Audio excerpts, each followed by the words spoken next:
이제 3대가 이제 한 집에 살았었는데요.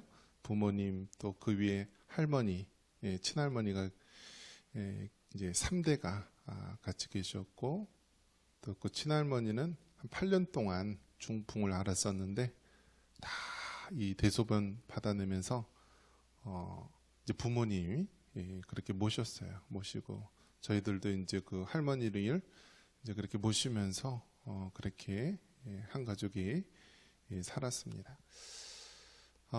이제 어느 날 이제 제가 봤을 때 할머니가 이제 사실 날이 얼마 남지 않을 것 같은데 천국에 갔으면 좋겠는데, 근데 어디서 주워 들은 이야기는 있어가지고 천국에 가려면 큰 문으로 가야 될까요? 좁은 문으로 가야 될까요? 좁은 문으로 가야 된다라는 이야기를 들었어요. 그래서 이 손주가 할머니한테 이야기를 합니다. 할머니, 이제 죽어서 이제 큰 문 앞에 가는데 좁은 문으로 가야지 천국에 간대요. 큰 문 가지 말고 좁은 문으로 가세요. 그렇게 얘기를 했어요. 그게 이제 바로 저입니다. 저. 근데 어렸을 때는 천국에 간다는 것이 무엇인지 모르지만 어디서 주워 들은 이야기가 천국에 가는 길은 좁은 문이다. 그래서 죽은 다음에 큰 문으로 들어가면 큰일 나고 좁은 문으로 들어가지 천국 간다. 그렇게만 이해를 해가지고 할머니 보고 나중에 돌아가실 때 좁은 문으로 들어가라고. 그런 이제 생각이 떠올랐습니다. 이제 어렸을 때죠. 어렸을 때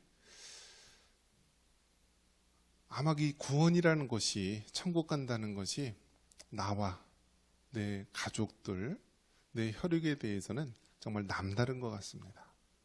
그래서 사도행전 1장 8절에 있어서도 오직 성령이 너에게 임하시면은 너희가 권능을 받아서 예루살렘과 온 유대와 사마리아와 땅끝까지 이르러 네 증인이 되리라고 하셨는데, 여기서 우리가 증인으로서 살아갈 때 가장 먼저 미치는 곳이 예루살렘이라고 말합니다. 이 말은 무슨 뜻이냐면 가장 가까운 곳에서부터 예수 그리스도의 증인으로, 복음의 증인으로서 살아간다라는 것입니다. 그래서 순서가 있다라는 거예요. 예루살렘, 온 유대, 사마리아, 땅끝. 그래서 어떤 분은 이렇게 이야기합니다. 예루살렘은 이제 우리 남한 땅이고, 또 예루살렘과 온 유대와, 그래서 예루살렘은 우리 이웃, 그다음 다음에 유대가 남한 땅, 또 사마리아가 북한 땅, 또 온 열방, 땅 끝이 이제 열방, 전 세계를 말한다 하면서 이야기를 하는데요. 이 복음에 전파되는 것을 봤을 때 하나님께서 먼저 이야기해 주실 때 우리의 가장 가까운 지역, 그것을 이제 예루살렘이라고 합니다. 가장 가까운 지역서부터 복음의 증인으로서 살아가야 된다라는 것입니다. 오늘 이 사도 바울이 로마서 9장에서 뭐라고 얘기하냐면 자기 민족을 향한, 즉 이스라엘 백성을 향한 그 바울의 솔직한 심정을 이야기하고 있는 것입니다.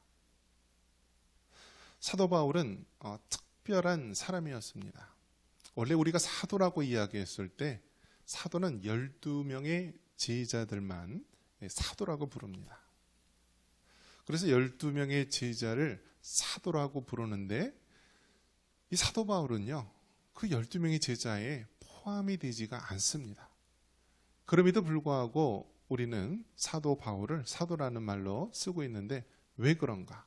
하나님께서 특별히 이방인을 구원하시기 위해서 이방인의 사도로 세웠다라는 사실입니다. 그래서 사도 바울은 하나님께서 자기 동족 이스라엘 백성의 그 범위를 벗어나서 전 세계에 다니면서, 그 당시 이제 전 세계라 하면 지중해 이 끝에 있는 나라들을 말하는 것입니다. 전 세계에 있는 나라에 가서 복음을 전파하는 사명이었습니다. 그래서 사도 바울은 어쩔 수 없이 자기 민족의 구원을 바라면서도 불구하고 자기 민족을 일단은 내려두고 전 세계에 흩어져 있는 그 디아스포라, 세계 방방곡곡에 흩어져 있는 그 영혼들에게 복음을 전하는 것입니다. 그래서 우리가 잘 아는 대로 사도 바울의 1차 전도 여행, 2차 전도 여행, 3차 전도 여행, 그리고 예루살렘에 다시 돌아오고 그다음에 마지막 주인이신 분으로 로마에 가서 복음을 전하면서 그의 생애를 마치게 됩니다. 이 사도 바울이 자기 민족 이스라엘 백성을 향한 그 마음을 이렇게 고백을 하고 있습니다. 우리 성경 다시 한번 1절, 2절, 3절 같이 한번 읽어보겠습니다. 1, 2, 3절. 내가 그리스도 안에서 참말을 하고 거짓말을 아니하노라. 나에게 큰 근심이 있는 것과 마음이 그치지 않는 고통이 있는 것을 내 양심이 성령 안에서 나와 더불어 증언하노니 나의 형제 곧 고륙의 칭찬을 위하여 내 자신이 저주를 받아 그리스도에게서 끊어질지라도 원하는 바로라. 예. 이처럼 사도 바울은요, 자기 민족 이스라엘 백성을 생각할 때마다 마음이 아픈 것입니다. 애통하는 마음이 있었습니다. 여러분, 이스라엘 백성은 어떤 자들입니까? 그들은 정말 특별하게 하나님께서 구약 시대에 사용받은 택함받은 족속이었습니다. 이스라엘 백성은 하나님께서 아브라함이라고 하는 한 이방 땅 갈대아 우르에서 아브라함을 택하시고요, 그를 이끌어서 하란을 지나서 가나안 땅, 오늘날 이스라엘 땅으로 이 아브라함을 이주를 시키죠. 그래서 아브라함이 자식이 없는 상태에서 하나님의 언약의 말씀대로 100세에 자식을 얻게 됩니다. 그가 바로 이삭입니다. 이삭. 그래서 이삭이 또 누구를 낳습니까? 이삭이 야곱을 낳게 됩니다. 그래서 쌍둥이 자녀 야곱과 에서를 낳게 되는데요. 이 야곱의 12아들이 결국 이스라엘의 12지파 민족을 이루면서 한 나라를 이룬 것이죠. 그래서 하나님께서 구약 성경을 통해서 무엇을 보여주시냐면, 하나님과 아무 상관없던 그런 이방의 한 사람을 택하여서 그들에게 언약의 말씀대로 그 자손이 나오게 하면서 결국 이 아브라함의 또 이삭의 또 야곱의 그 자손을 통하여 하나님의 언약에 따라 한 백성을 이루도록 하신 것입니다. 그래서 가나안 땅, 그 팔레스틴 땅에서 이스라엘 나라를 이루게 된 것이죠. 자, 그래서 이스라엘 나라를 이루면서 12지파, 그들이 이제 남유다, 북이스라엘 그렇게 불려지게 되면서 구약 시대에는 그 한 민족, 이 혈통적인 한 민족을 세우신 것을 보게 됩니다. 이것이 이제 신약에 와서는 어떻게 되나요? 구약에 있어서는 아브라함의 그 혈육의 자손, 특히 아브라함과 이삭과 야곱의 자손을 통하여 하나님의 언약의 백성이 어떻게 이루어지는지 보여주셨다고 한다면, 신약에 와서는 예수 그리스도를 통하여 혈육의 자손이 아니라 오직 예수 그리스도의 피로 하나님의 그 언약을 따라서 누구든지 예수님을 믿는 자에게는 언약의 백성, 하나님의 구원받는 백성으로 되는 것을 우리에게 보여주고 있습니다. 그래서 이 구약의 이스라엘 백성에게는 큰 사명이 있었죠. 우리에게 무엇을 또 그들이 친히 전수해 주었습니까? 구약의 성경입니다. 구약의 성경. 그 당시에는 성경이 없이 복사 인쇄 기술이 전혀 없었던 그런 시기에 모세를 통하여 또 모세의 오경, 또 많은 선지자를 통하여 그 주신 하나님의 말씀들을요, 이스라엘 백성은 그 1.1획도 함부로 또 어기지 않고 그대로 하나님의 말씀을 전수해서 오늘 우리에게까지 이 성경, 구체적으로는 구약의 성경을 우리에게 전수해 주죠. 또 어떤 그들의 사명이 있습니까? 우리 예수님이 혈통적으로는 누구의 혈통으로 오게 된 것입니까? 그 이스라엘 백성의 혈통을 통하여서 이 땅에 오게 하신 것입니다. 이 땅에 많은 족속들, 많은 혈통의 많은 민족들이 있지만 그 중에서 하나님께서는 이 이스라엘 민족 가운데 오게 하신 것입니다. 그래서 이 사도 바울은 뭐라고 얘기하였습니까? 우리 5절 말씀 같이 한번 보겠습니다. 5절입니다. 5절 말씀. 조상들도 그들의 것이요 육신으로 하면 그리스도가 그들에게서 나셨으니 그는 만물 위에 계셔서 세세의 찬양을 받으실 하나님이시니라. 아멘. 자, 세상 많은 민족 가운데 예수님께서 왜 하필이면은 그 많은 민족 가운데 이스라엘 민족을 택하시고 또 그들의 혈통을 따라서 이 땅에 오게 하셨을까? 이것은 철저한 하나님의 주권 속에서 이루어진 것입니다. 하나님의 주권 속에서 한 사람을 택하시고 한 민족을 택하셔서 그들에게 바로 메시아 그리스도가 이 땅에 오도록 하는 그러한 귀한 사용을 받게 되는 것입니다. 그런 것을 봤을 때 여러분, 이 이스라엘 민족은요, 정말 우리가 눈여겨봐서 그들을 통하여 하나님께서 어떻게 역사하시는지 우리가 늘 관심을 가지고 지켜봐야 됩니다. 구약에 그렇게 강대국에 의해서 둘러싸여 있는 이 조그만 나라, 우리나라의 강원도 땅 넓이밖에 되지 않는 그 이스라엘 나라가 오늘날 세계를 정말 엎치락뒤치락하는 그런 영향력 있는 나라가 되지 않았습니까? 미국이라는 그 강한 나라의 그 머리에 해당하는 그 미국 사회를 움직이는 자들이 바로 유대인이라는 것을 봤을 때 정말 이스라엘 민족은 특별하다라는 것을 깨닫게 됩니다.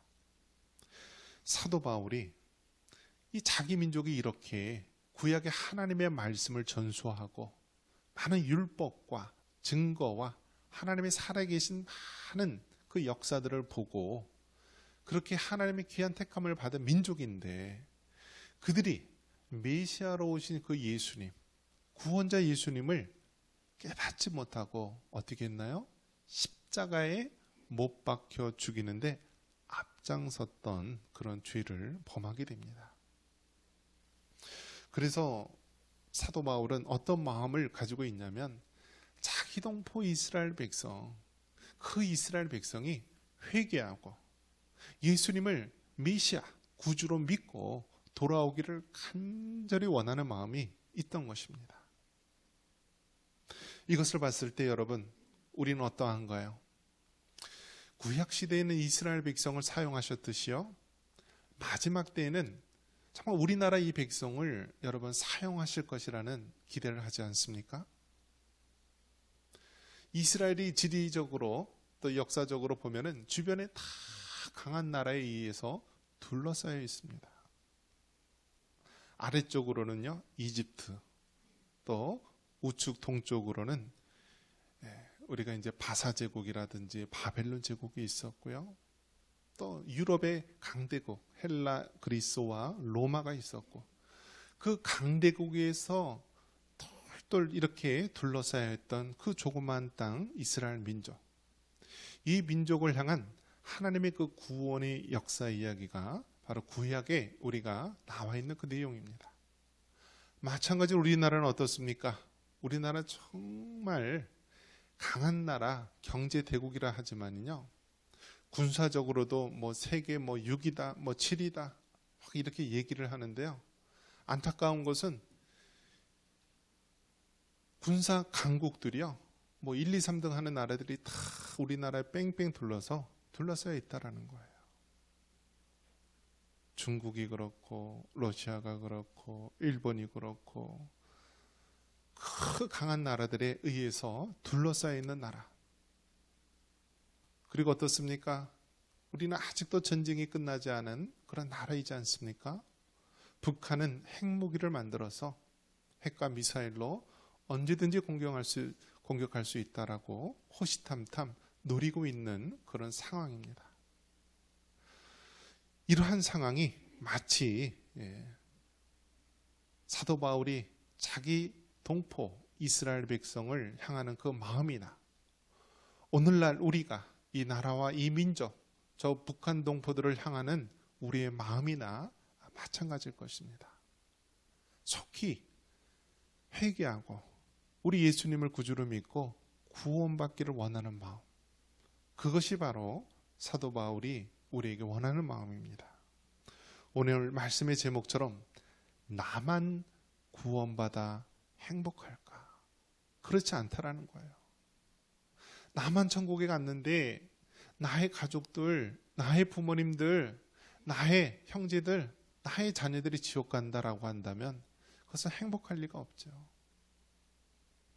나는 천국에 가고 나는 하나님의 축복을 받았는데 내 나라, 내 민족은 지옥에 가고 하나님으로부터 버림받은 그런 죄악된 민족으로 가는 것은 우리에게 행복을 줄 수 없다는 것입니다. 그렇기 때문에 하나님께서는 분명한 목적이 있는 것입니다. 안 믿는 가족이 있다면 먼저 믿은 나를 통하여서 그 가족이 구원을 받기를 원하시는 것입니다. 안 믿는 민족, 안 믿는 나라가 있다면 바로 먼저 믿은 나를 통하여서 그 나라와 그 민족이 구원받기를 원하는 것일 것입니다. 이제 복음이 들어가지 않은 곳은 어디라고요? 우리의 목숨을 바쳐야만 우리가 복음을 전할 수 있는 곳만 남았습니다. 공산주의 나라, 독재국가, 아프리카나 어떤 그 아메리카의 오지, 사람이 도저히 살 수 없을 것 같은 그러한 곳에 목숨을 걸어야만 복음을 전할 수 있는 곳이 남아있다라고 합니다. 그곳에 누가 갈 수 있나요? 그곳에 바로 하나님께서 이 나라, 이 민족, 우리 민족을 사용하여 주실 줄 믿습니다. 그래서 하나님께서 우리를 훈련시키시고요. 하나님께서 이렇게 분단의 아픔으로 70여 년 동안 훈련시키면서 우리 민족이 정말 마지막 때 하나님 앞에 회개하고 사용받을 수 있는 날이 올 줄 믿습니다. 그래서 그 하나님께서 지금도 일하시고요. 그 하나님께서 우리는 깨닫지 못하지만 말할 수 없는 탄식으로 우리를 위해서 기도하시고 하나님의 큰 역사를 위해서 지금도 우리 하나님께서 움직이기 시작하는 것입니다. 그래서 여러분 앞으로 어떤 일이 일어날지 몰라요. 자고 일어났는데 북한에 누가 죽었다. 자고 일어났는데 이제 휴전선이 무너졌다. 자고 일어났는데 정말 세상이 변했다. 그러한 시대가 언제 우리에게 닥칠지 모릅니다.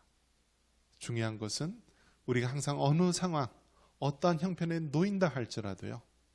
우리는 나를 통하여 안 믿는 우리 가족, 안 믿는 우리의 이웃들, 안 믿는 우리의 민족과 또 열방을 향하여서 복음을 전해야 할 것입니다. 이러한 하나님의 뜻과 사명을 깨닫고 나를 통하여 주변에 많은 영혼들의 변화가 있는 그러한 은혜가 있기를 주님의 이름으로 축원합니다.